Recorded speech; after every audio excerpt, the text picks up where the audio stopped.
ప్రజల్ని నమ్మించే ప్రయత్నం చేశారు అధ్యక్ష. అయితే ఈ 15 నెలల ఆచరణలో ఏం జరిగిందో ఏం ఒరిగిందో మనతో పాటు రాష్ట్ర ప్రజలందరికీ తెలుసు. వాస్తవిక బడ్జెట్ అంటూ డాంబికంగా ప్రవేశపెట్టిన గత బడ్జెట్ ఏమైందో చూశాం. ఇప్పుడు మళ్ళీ 3,04,965 కోట్ల రూపాయల బడ్జెట్ అని మరో గాలిమేడ కట్టారు. అధ్యక్ష, ఇది మోస్ట్ డిజాస్ట్రస్ రూలింగ్, ఇది most disappointment budget. Congress disastrous పరిపాలన వల్ల రాష్ట్ర ఆదాయం మీద నెగటివ్ ఎఫెక్ట్ చూపిస్తుంది. రాష్ట్ర ఆదాయం అంతకంతకు క్షీణిస్తూ ఉంది. మరి అనుభవం గల్ల భట్టి గారు ఇప్పుడు ఏం చేయాలి చెప్పాలి ఈరోజు. ఎందుకంటే అయితే తమ యొక్క పరిపాలనా వైఫల్యాలను సరి చేసుకోవాలి, లేదంటే రేవంత్ రెడ్డి గారి ఫార్ములా ప్రకారం ప్రభుత్వ భూములు అమ్మాలి. ఏనుముల వారి పాలనలో మరి ఎన్ని భూములు కథం పట్టిస్తారో తెలియదు అధ్యక్ష. ఎందుకంటే అధ్యక్ష, గచ్చిబౌలిలో 400 ఎకరాలను వేలం చేయడం ద్వారా 30,000 కోట్లు రాబట్టాలని నిర్ణయించారు. ఇప్పటికే టీజీఏసీ భూములు తాకట్టు పెట్టి 10,000 కోట్ల రూపాయలు అప్పు తెచ్చారు. ఇప్పుడేమో హెచ్ఎండిఏ ఆస్తులు తాకట్టు పెట్టి మరో 20,000 కోట్ల అప్పు తెస్తామని మొన్ననే అసెంబ్లీలో సమాధానం చెప్పారు.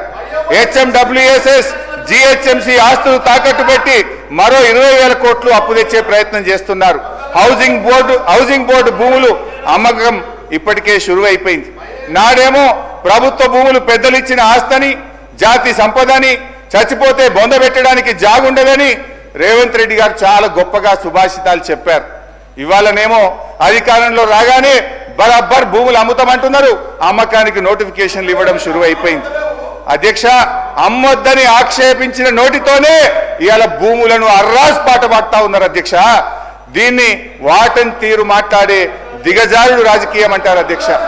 మొత్తంగా 50,000 కోట్ల రూపాయల ఆస్తులు తాకట్టు పెట్టి లేదా ఆస్తులు అమ్మడం ద్వారా భూములను ఆస్తులను 50,000 కోట్లను సమీకరించే ప్రయత్నం చేస్తున్నారు. అంటే ఏంది అధ్యక్ష, అందిన కాడికి అప్పులు చేసుడు, విచ్చలవిడిగా భూములమ్ముడు, ఇదేనా మీ మార్కు పాలన అని అడుగుతా ఉన్నా. తన పరిపాలన నెగటివ్ ఎఫెక్ట్ వల్ల రాష్ట్ర ఆర్థిక వృద్ధి రేటు తగ్గిపోతుంది. తన వైఫల్యాన్ని కప్పుపుచ్చుకోవడానికి ఈ మధ్య కొత్త వాదన శురు చేశారు. ఏంటంటే అధ్యక్ష, దేశమంతా ఆర్థిక మాంద్యం ఉందని, అందుకే ఆదాయం తగ్గిందని సెలవిస్తున్నారు. అధ్యక్ష, ఒక నిమిషం వినాలి సార్, మంత్రి గారు వినండి. అధ్యక్ష, కర్ణాటక, మహారాష్ట్ర, తమిళనాడు, ఆంధ్రప్రదేశ్ సహా దేశంలో ఎక్కడా కనిపించని ఆర్థిక మాంద్యం ఇవాళ తెలంగాణలో మాత్రమే ఎందుకుంది? అంతా నాకే తెలుసు, అందుకే అంతా నాకే తెలుసని ఈ ప్రభుత్వం, ఈ ముఖ్యమంత్రి గారు అహంకారంతో, అజ్ఞానంతో, అనాలోచిత నిర్ణయాల వల్ల రాష్ట్ర ఆదాయం కుంటుపడ్డది. తన వైఫల్యాన్ని కప్పుపుచ్చుకోవడానికి ఆర్థిక మాంద్యం వచ్చిందని, ప్రపంచమే స్లో డౌన్ అయిందని ప్రవచనాలు ప్రారంభించారు. ఏ రాష్ట్రానికి లేని ఆర్థిక మాంద్యం తెలంగాణకే వచ్చిందా? మీ నెగటివ్ పాలసీల వల్ల, మీ రివెంజ్ పాలిటిక్స్ వల్ల ఈరోజు రాష్ట్ర ఆదాయం తగ్గుతా ఉన్నది. రేవంత్ గారి పాదం స్పీకర్ సార్, మీ ధన్యవాదాలు సార్. మా హరీష్ రావు గారు కూడా రిక్వెస్ట్ చేస్తున్నారు. ఒకటే సార్, ఎక్కువ ఇంటర్వ్యూ అని. అరే నీకు చెప్పకముందే భయపడితే ఎట్లా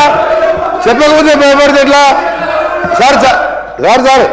హరీష్ రావు గారు అమ్మకాల గురించి ఇతర విషయాలు చెప్తున్నారు. నేను ఒకటే మీరు పర్మిషన్ తోని సార్ ఎట్లా ఈ రాష్ట్రాన్ని సార్ ఒక దేశ చరిత్రలో ఎక్కడ లేని విధంగా ఎన్నికల ముందు ఒక 2 మాసాల ముందు ఔటర్ రింగ్ రోడ్ అనే రోడ్డుని ఫ్యూచర్ హైదరాబాద్ డెవలప్ చేయడానికి గతంలో హైటెక్ సిటీ కట్టి ఆ తర్వాత ఇంకా కూడా ఎక్స్పెన్షన్ చేయాలంటే ఔటర్ రింగ్ రోడ్ కాంగ్రెస్ ప్రభుత్వం రాజశేఖర రెడ్డి గారు ముఖ్యమంత్రిగా ఉన్నప్పుడు ఔటర్ రింగ్ రోడ్ వేసి అక్కడే జిఎంఆర్ ఎయిర్పోర్ట్ కట్టి అక్కడనే ఫైనాన్షియల్ డిస్ట్రిక్ట్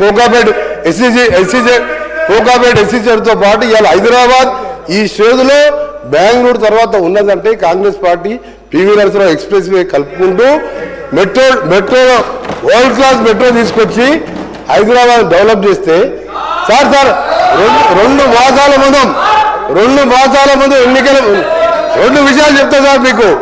మన తెలంగాణ సభ్య సమాజం తలదించుకునే విధంగా ఔటర్ రింగ్ రోడ్డుని కమిషన్ కక్కుర్తుపడి 7,300 కోట్లకు రోడ్డు రంపిన ఘన చరిత్ర ఈయన సార్ వీళ్ళది రెండవది సార్ ఎక్సైజ్ ఎప్పటి వరకు ఉంది సార్? ఎక్సైజ్ షాప్స్ రెస్టారెంట్ ఇది ఇంకా 3 నెలల సమయం ఉంటే 3 నెలల ముందే అప్లికేషన్ తీసుకొని నిరుద్యోగుల దగ్గర 2,000 కోట్ల రూపాయల నాన్ రిఫండబుల్ పేరు మీద వసూలు చేసి షాపులు కేటాయించుకొని ఎన్నికల ముందు చేసిన కథలు. ఇక భూముల అమ్మకాలు, కోకాపేట్ల యాక్షన్లు, వీళ్ళ బిరామీలు 100 కోట్ల లెక్క పెట్టిన భూముల చరిత్ర మేము చెప్తాం, ఆ రిప్లై చెప్తాం. హరీష్ రావు గారు దేశంలో, రాష్ట్రంలో, మన దేశంలో కాదు ప్రపంచంలో ఎక్కడ కూడా మీ కట్టే రోడ్డు విలువ అధ్యక్ష ఆ కన్స్ట్రక్షన్ కాస్తే 6,500 కోట్లు. రోడ్డు ల్యాండ్ ఎక్విజిషన్ కలితే కదా ఆ రోడ్డు విలువ 1,00,000 కోట్ల పైన ఉంటుంది అధ్యక్ష. రోడ్డు నమ్ముకుంటారు అధ్యక్ష ఎవరైనా? ఈయన భూముల అమ్మకాల గురించి మాట్లాడుతున్నాడు. హరీష్ రావు గారు భూముల అమ్మకాలు మాట్లాడుతున్నారు. హరీష్ రావు గారు మొత్తం తెలియదు అధ్యక్ష. హరీష్ రావు ముందు పెట్టి మాట్లాడిపిస్తారు, వెనక నడిపించే 2-3 ఉన్నారు.